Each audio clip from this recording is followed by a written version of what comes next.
அளவுக்கு ஒரு விவசாயினுடைய பையன் இன்னைக்கு மும்பையில் அவனுக்கு கூட்டம் போட்டு திட்டுற அளவுக்கு நான் உயர்ந்துட்டேனான்னு தெரியல.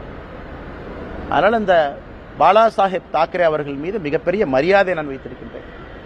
பாரதிய ஜனதா கட்சியில் நம்முடைய அலுவலகத்தில் நான் மாநில தலைவராக பணியாற்றிய பொழுது 2 பேர்த்தோட புகைப்படம் என்னுடைய இதில் இருக்கு. ஒன்று சத்ரபதி சிவாஜி அவர்கள், மற்றொன்று மகாகவி பாரதி அவர்கள், திருவள்ளுவர் எல்லாமே வச்சிருக்காங்க.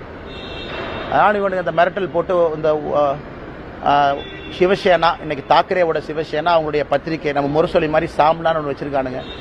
அதில் எழுதியிருக்கானுங்க, மும்பைக்குள்ள வந்தால் என் காலை வெட்டுவேன், இங்க் அடிப்பேன்னு. நான் மும்பைக்கு வரத்தான் போகிறேன், நீ இங்க் அடிச்சு பாரு, காலை வெட்டிப்பாரு, அதான் 2 பார்த்துடலாம்.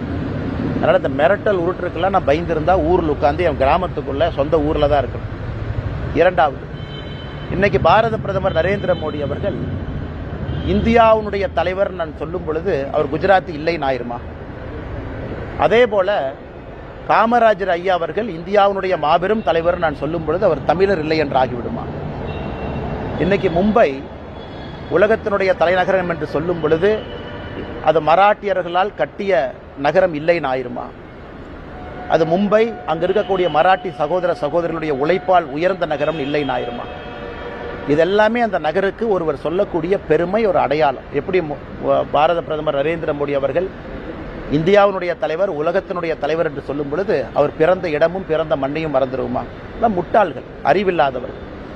இந்த சஞ்சய் ராவட்னு ஒருவர் இருக்கின்றார். அங்கே என்ன பேசுறதே தெரியாமல் காலையில் பத்திரிகையாளரை சந்தித்து வாமிட் எடுப்பது மட்டும்தான் சஞ்சய் ராவத்தினுடைய காலை வேலை. 6 மணிக்கு வாமிட் எடுக்கணும், அதுக்கு 4 பத்திரிகையாளர் சந்திப்பு நடத்தணும்.